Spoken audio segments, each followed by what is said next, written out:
కొత్తపల్లిలో ఒకప్పుడు 2 hours 3 minutes run టైమ్‌తో థియేటర్స్‌లో release అయ్యి, ప్రెజెంట్ ఆహాలో స్ట్రీమ్ అవుతుంది. ఇక చూసాక నాకైతే సగం సినిమా చాలా నచ్చింది. అంటే ఫస్ట్ హాఫ్ వరకు ఫన్నీగా, ఇక సెకండ్ హాఫ్ మాత్రం విసుగు పుట్టించిందండి. కన్సిస్టెన్సీ లేని క్యారెక్టర్స్‌తో, వర్కౌట్ అవ్వని వీక్ ఎమోషనల్ సీన్స్‌తో. పాపం హీరో అతని యాక్టింగ్‌తో చాలా ట్రై చేశారు ఎంగేజ్ చేయడానికి సెకండ్ హాఫ్. కానీ ఎంత యాక్టింగ్ బాగున్నా కానీ సీన్స్ పండకపోతే ఏం ఇంట్రెస్టింగ్‌గా ఉంటుంది చెప్పండి. కానీ మూవీలో హైలైట్ ఏంటంటే డైలాగ్స్. ప్రతి సీన్‌కి డైలాగ్స్‌ని చాలా రాశారు. అది క్లియర్‌గా మనకు తెలుస్తుంది కూడా. మీకొక రియల్ స్టోరీ చెప్తాను. ఎప్పుడో 1980స్‌లో రాజస్థాన్‌లో ఓం సింగ్ రాథోర్ అనే ఒక వ్యక్తి రాయల్ ఎన్‌ఫీల్డ్ బుల్లెట్ మీద వెళ్తూ యాక్సిడెంట్ అయ్యి చనిపోతారు.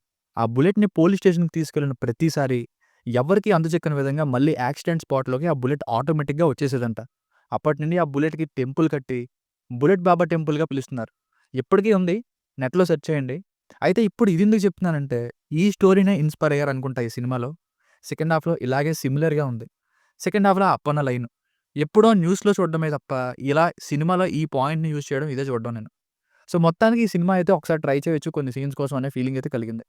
ఫ్యామిలీతో చూడొచ్చా అంటే యెస్ చూడొచ్చు. అడల్ట్ కంటెంట్ ఏం లేదు. మధ్యలో రికార్డింగ్ డాన్స్ ఒకటి ఉంటుంది గానీ అదేం ఇబ్బంది పెట్టదు. ఇక స్టోరీ లైన్ ఎప్పుడో ఇంటర్వెల్ టైమ్‌కి మొదలవుతుంది. సో, దాన్ని చెప్పే కంటే చెప్పకపోవడమే మంచిది. Plus points. యాక్టర్స్ పెర్ఫార్మన్సెస్ అయితే అదిరిపోయాయి. ఏదో కొత్త వాళ్ళని చూస్తున్నట్టు లేదు. వీళ్ళు ఇంతకు ముందు వేరే ఏదైనా సినిమా చేశారా అనే ఫీలింగ్ అయితే కలిగించారు. మెయిన్‌గా హీరో యాక్టింగ్ కన్విన్సింగ్‌గా ఉంది. కనెక్ట్ అయ్యా నేనైతే. ఇంకా 'అందం' రోల్‌లో చేసిన అమ్మాయి, ఆ అమ్మాయి యాక్టింగ్, రవీంద్ర విజయ్ గారైతే ఇంకా ఈయన రోల్ ఇంకా ఉంటే బావున్ను అనేలా ఉంది. ఆ లెవెల్ పెర్ఫార్మన్స్ ఇచ్చారు. ఈయన సీన్స్ కూడా రాశారు. 'అప్పు వసూలు' చుట్టూ. ఇక ఈ సినిమా స్క్రిప్ట్ ఏమో పేపర్ మీద భలే ఉంది అన్నట్టే ఉంటుంది. కానీ ఎగ్జిక్యూషన్ వైస్ సెకండ్ హాఫ్ కొంచెం డీలా పడిందిలెండి. అది వేరే విషయం. ఇక ఫస్ట్ హాఫ్‌లో సాంగ్స్ ఒకటి తప్ప మిగతా ఫస్ట్ హాఫ్ స్టోరీ ఏంటో తెలియక ముందే స్లోగా ఉన్నా గానీ ఎంటర్‌టైనింగ్‌గానే వెళ్ళింది. ఇంట్రెస్టింగ్‌గా. ఎందుకో మరి మణిశర్మ గారి సాంగ్స్, ఇంకా మరొకరు ఇచ్చిన బ్యాక్‌గ్రౌండ్ మ్యూజిక్ 2 ఫుల్ ప్లెడ్జ్డ్‌గా ఉన్నట్టు అనిపించలేదు. చాలా చోట్ల అరే! ఇక్కడ మ్యూజిక్ ఉంటే బావున్నాయి. అట్‌లీస్ట్ సెకండ్ హాఫ్‌లో కొంచెం బోర్‌ని కవర్ చేద్దునేమో అనే ఫీలింగ్ కలిగింది. సినిమాటోగ్రఫీ నేచురల్‌గానే ఉంది. Minus points. హీరోయిన్‌ది చాలా మినిమమ్ రోల్. అసలు లవ్ ఫీల్‌నే లేదు. రైటింగ్ సెకండ్ హాఫ్‌లో బోల్తా పడ్డాయనుకుంటే ఎగ్జిక్యూషన్ కూడా అలాగే మారింది. హీరోకి సావిత్రి అంటూ హీరోయిన్‌నిచ్చి పెళ్లి చేస్తానంటే మరి హీరోయిన్ ఇష్టముండాలా లేదా? లాస్ట్‌కి తండ్రి కళ్ళ ముందే పడిపోతే కనీసం కూతురు బాధపడాలా? ఎంత షాక్‌లో ఉన్నా గాని. ఇక దేవుడంటే నమ్మకం అంటూ చెప్పిన డైలాగ్స్ బావున్నాయి. కానీ అప్పన్న చుట్టూ వచ్చిన సీన్స్‌నే రియాలిటీకి కొంచెం దూరంగా ఉంటాయి.